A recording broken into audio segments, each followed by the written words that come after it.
Hey, what's up? This is Todd Smith. I am back with another video. In this video, I want to talk about the 404 and how I think it could open some pretty big doors for my setup. I went into my kind of initial video on why I bought this synth yesterday. Within 5 minutes of hooking it up, I realized the MIDI aspect of this isn't going to work purely because of how the machine works. It only sends one MIDI channel out at a time while it's playing. It doesn't even send, it's not like a Groovebox that sends out like 5-6 channels. It only sends out one, the one that is playing. So, I mean, it isn't going to supply that MIDI that I was expecting to take the workload off my 707. But it can take the workload off the 707 in different ways than MIDI. Just like I stated, I like to have one track for my drum. I like to have one track for my snare. I like to have one track for my hi-hats because I like to put different master effects on each one of them, which you can't do when you stack them all together. Only one track can have one master effect, which gives it a lot more beef. And then you can have filters for each one, and it just gives a lot more fine tune on the sound. That would take up 3-4 tracks of my 707 just with the drums. I can sample that all into here. I can build that hit with the bass, with the snare, my hi-hats. I can sample it all in here, and I can do the work on this machine.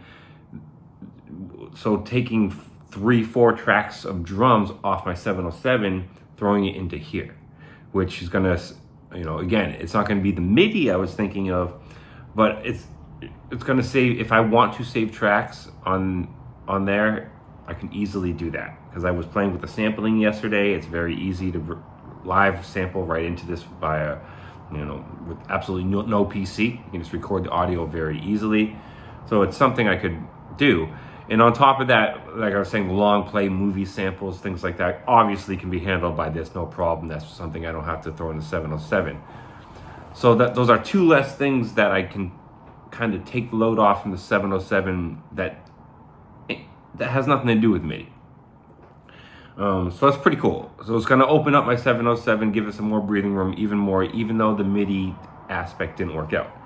And in a way, I'm glad it didn't, because the reason it didn't work out is this machine is a completely different workflow. My whole entire existence on this channel, besides the short time I owned the OP1, which is the only sampler I've ever owned, like true sampler, just straight sampler. It does have a synth engine, but I think it's the truest, I should say the truest sampler I ever owned. And but its limitations just drove me nuts.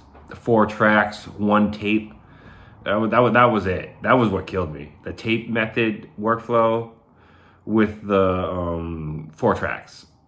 For $1,000, I was like, I don't know. I was like, this is cool. I did like the synth engines in it. I think the sampling sounded great.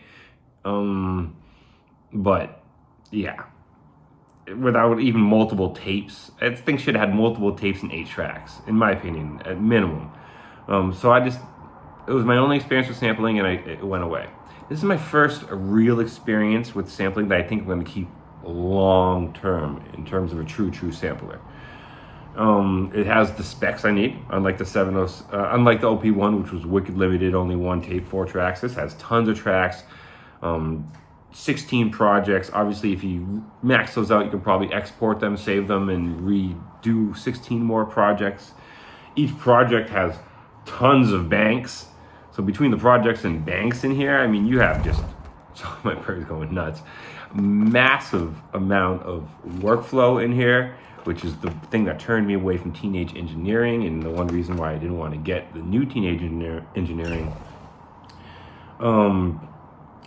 It's going to allow a complete different workflow from that Groovebox setup that I've been, besides that OP1 break, doing this whole entire time in the channel. I've been doing a Groovebox MIDI, all the gear hooked up at one time, as much as I can pump into as many audio channels at a time set up. To get everything I own into a live jam, I would need 16 audio tracks, and to fit 3 or 4 more large, fully bedded, large keys into my setup, which would with my bedroom space, I would have to invest in racks, stands for my keyboards.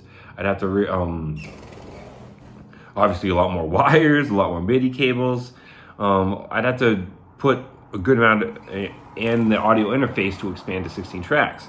So that's a lot of extra investment just to get those into my jam all at the same time. God, this bird, oh, he just took a bath. Okay, guys, that's why he just took a bath. So he's literally, let's see if I can get him here. Buddy. He literally just took a bath. Hey, buddy. So he's a, hey, dude. Okay, he's, so, yes. This is gonna bring that whole different workflow into my setup. The sampling workflow that, even though the MC707 can sample, it doesn't have this workflow. It has very much a sampler with a Groovebox workflow. This is a true classic sampler workflow, and which breaks the barriers of needing everything to be hooked up at once in 16 channels. I can now go around to all my pieces in my studio with this individually, wire just the piece in here, record sounds, make samples from all my gear, and slowly collect a collection of samples from my entire studio into this fucking thing. And then on top of that, obviously bring samples from outside my studio, sample packs, other people's samples from other gear. It opens a massive world of me being able to draw from my sounds in a completely different way.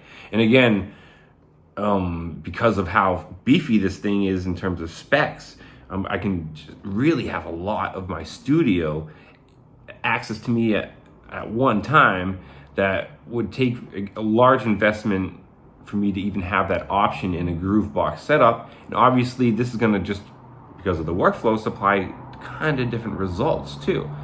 So it's cool.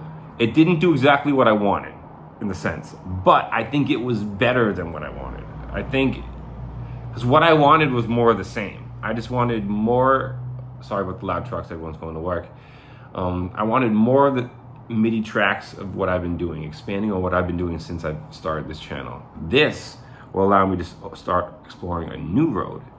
And on top of that new road, it can support my old road by taking some workload off with the sampling, the drums, things like that, to open up more space for my 707 to do what I wanted to do with the MIDI anyways.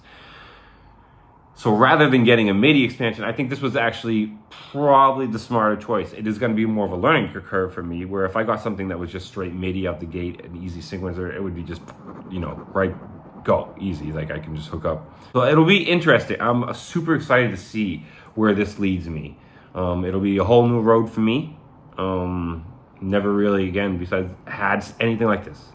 So I've always been a MIDI fucking type guy. Groovebox MIDI dude. So super excited. I have high hopes that this was a really smart buy for me. In retrospect, if I wanted what I was speaking about yesterday, the perfect just sampler, in terms of being able to do movie samples and like sampling in general, like equal to the 707, I would say anything 707 or better, or add MIDI tracks out in terms of recording. The Digitact, many people said, and that's obviously probably would have been the perfect choice of that, because it would have supplied me 6 MIDI channels.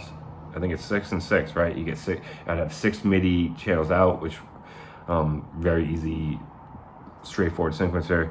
Then I'd have the 6 sampling tracks, which could supply just the samples that I need, and that could have easily been, I think, the perfect choice for what I wanted.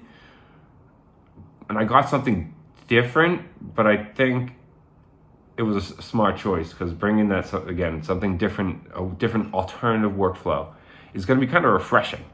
And I can always get to use Digitact down the road if I feel this doesn't take enough work. I'm going to wait, because I'm going to see what I can sample into this, how much it expands my 707 and my workflow already, because it could do enough.